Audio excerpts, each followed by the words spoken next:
അവിടെ കയറി ഇങ്ങനെയൊക്കെ ചെയ്യണമെങ്കിൽ അത് അറിയുന്നവൻ തന്നെ ആയിരിക്കണം. മാധവൻ നായർ ഒരു പരാതി എഴുതി സ്റ്റേഷനിലേക്ക് വാ. സാർ എങ്ങനെയെങ്കിലും എന്നെ ഈ കാശ് കണ്ടുപിടിച്ച് തരണം. ഈ ടോക്കീസിലേക്ക് ഞാനില്ല. നിങ്ങൾ വേവലാതിപ്പെടാതിരിക്കൂ, നമുക്ക് നോക്കാം. സാറേ, ഇവിടെ അടുത്ത് 2-3 വീടുകളിൽ കയറി, പിന്നെ എന്റെ കടയിലും കയറി. ഈ സുഗുണന്റെ മാലയും പൊട്ടിച്ചോണ്ട് ഓടി. അത് ശരി, ഇത്രയും പ്രശ്നം ഉണ്ടായിട്ടെന്താ ആരും പരാതിപ്പെടാഞ്ഞേ? അല്ല, ഉത്സവം തുടങ്ങിയതോടെ പതിവാ സാറേ. എന്തായാലും ഞങ്ങളൊന്ന് അന്വേഷിക്കട്ടെ. സാറന്മാർ ഇതന്വേഷിക്കാനായി ഇത്രയും ദൂരം വരേണ്ട കാര്യമില്ലായിരുന്നു.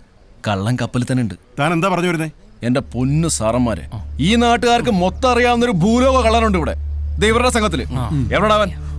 എടാ, നിന്റെ ഒരേ ബോംബെ തോന്നവൻ തക്കാൻ കിട്ടിയ പാവൻ കാശും കൊണ്ട് പോയത് കണ്ടില്ലേ? പോക്കൃതം പറഞ്ഞോളാം. ഓ, പോക്കരത്തരം കാണിച്ചിട്ട് നാട് വിടുന്നതിൽ കുഴപ്പമില്ല. ആദ്യം ഗഗനെ പൊക്ക്, എന്നിട്ട് അവരോട് ചോദിക്കും, അപ്പ അറിയാം. വെറുതെ നിന്ന് കാലഴിപ്പിക്കാതെ വാടാ, മൊത്തം കള്ളന്മാരെ. സ്റ്റേഷനിലേക്ക് വന്നാൽ മതി, ഞങ്ങൾ അവിടെ കാണും. സുഗുണ, വാ.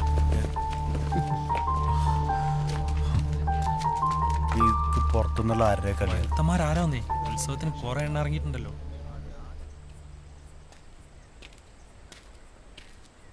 ഇനിയാ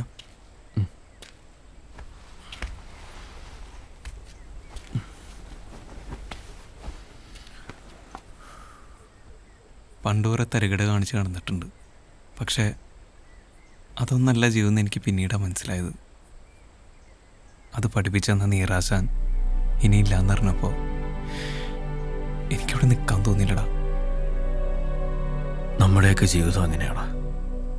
ആർക്ക് എപ്പോൾ എന്താ സംഭവിക്കാന്നറിയില്ല. വള്ളിയും പുള്ളിയും ഒരിക്കൽ തെറ്റാൻ തുടങ്ങിയ പിന്നെ തെറ്റിക്കൊണ്ടേയിരിക്കും. മാധവേട്ടൻ പാവം ആ ടാക്കേസിൻ്റെ അകത്തുനിന്ന് ഇറങ്ങിയിട്ടില്ല. നിരാശാനും ടാക്കേസും എല്ലാം കൂടെ ആയപ്പോൾ ആ പടസങ്കടത്തിലാണ്. നമ്മളെല്ലാവരും ഉണ്ടായിട്ടും ഒന്നും ചെയ്യാൻ പറ്റില്ലല്ലോ.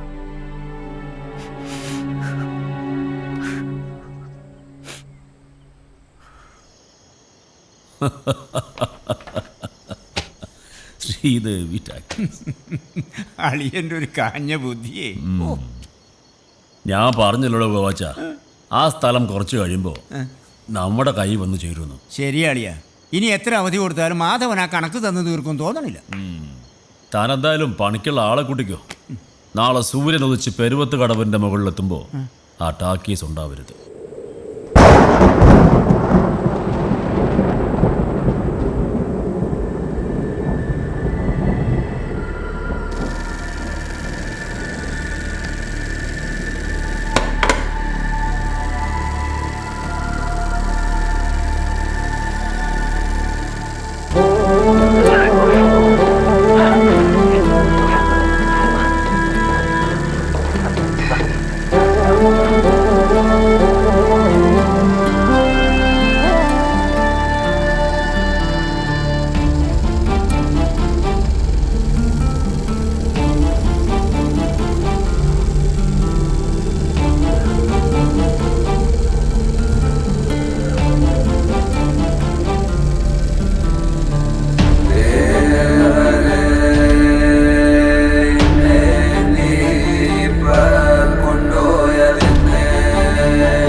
മാധവ, ഞാനിതങ്ങ് എടുക്കുക.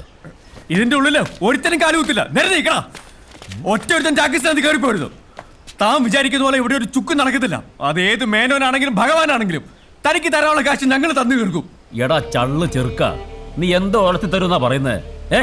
പറയാൻ പേരിനൊരു പണി പോലുമില്ല. പോയി അതുണ്ടാക്കാദ്യം, എന്നിട്ട് രോഷാകുൽ നാവ്. മാധവ, മുക്കാ ചക്രത്തിന്റെ കണക്കല്ല ഇത്. മേനോൻ സാറേ, ഓർമ്മ വെച്ച കാലത്ത് എൻ്റെ അച്ഛൻ തുടങ്ങിയതായി തിയേറ്റർ. ഇതെൻ്റെ കയ്യിലോട്ട് കിട്ടുമ്പോൾ തന്നെ ഒരുപാട് ബാധ്യതകൾ ഉണ്ടായിരുന്നു. അതുകൊണ്ട് തന്നെ സാറിൻ്റെ കയ്യിൽ നിന്ന് ഒരുപാട് കടം വാങ്ങിച്ചിട്ടുണ്ട്. ഈ സ്ഥലമോ എന്ത് വേണമെങ്കിലും സാർ എഴുതിയെടുത്തു. ഇത് നടത്തിക്കൊണ്ടു പോകാനുള്ള അനുവാദമെങ്കിലും എനിക്ക് തരണം.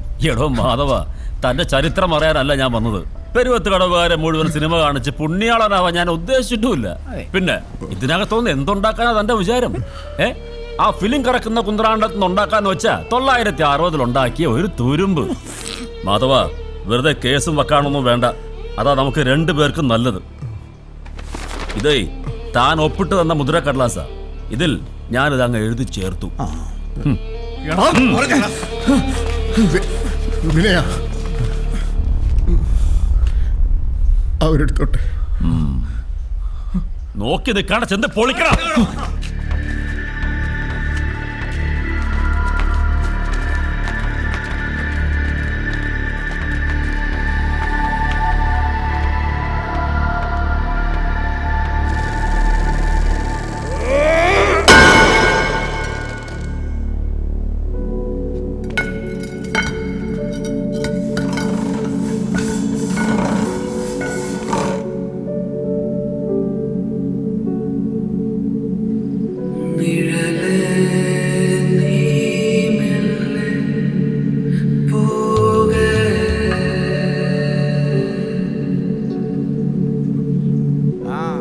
വേഗം ലോറിയിലേക്ക് കയറ്റടാ.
കാലം തെറ്റി പെയ്യുന്ന മഴയാ, ശക്തി കൂടും.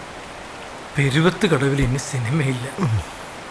ഓരോരോ കാലക്കെടുകൾ, അല്ലാതെന്താ പറയാ.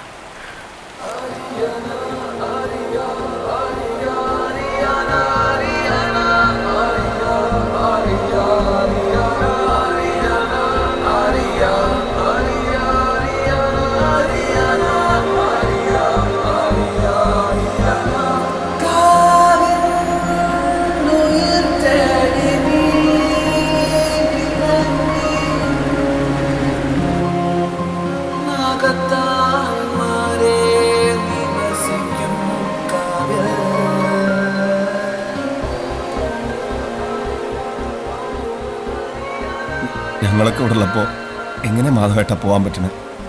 പോണോടാ. ഇനി ഇവിടെ നിന്നാല് ഒരു മനപ്രയാസമാണ്. നീറും ടോക്കീസും ഇല്ലാത്ത ഈ പെരുവത്ത് കടവിൽ എനിക്ക് നിൽക്കാൻ പറ്റില്ല. ഇനി ഈ പ്രായത്തിലൊന്നും വെട്ടിപ്പിടിക്കാൻ എനിക്ക് മോഹമില്ല. അതിന് വെട്ടിപ്പിടിക്കണമെന്ന് ആര് പറഞ്ഞു? നമുക്കൊന്നുകൂടെ ശ്രമിച്ചുകൂടെ?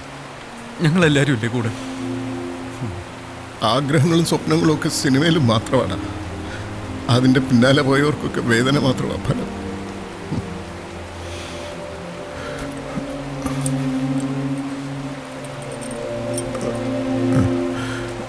ഇനിയിപ്പോ നിനക്ക് തരാൻ എൻ്റെ ഇത് മാത്രമേ ഉള്ളൂ. ശ്രീദേവിയെ വിളിച്ചിറക്കിക്കൊണ്ട് പോരുമ്പോൾ ഒരു വണ്ടിയുള്ളതൊരു അന്തസ്സാ.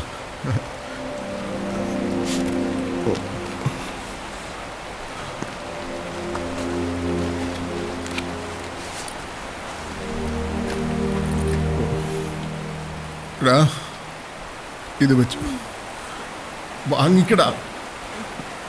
ഇത് വെച്ചിട്ട് എന്തെങ്കിലും ഒരു ജീവിതമാർഗം കണ്ടെത്തണം നീ.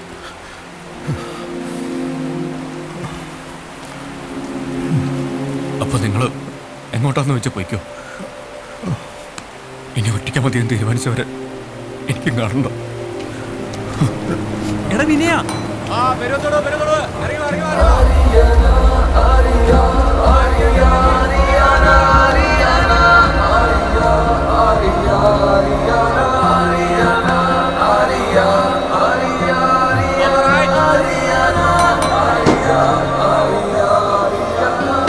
Yeah.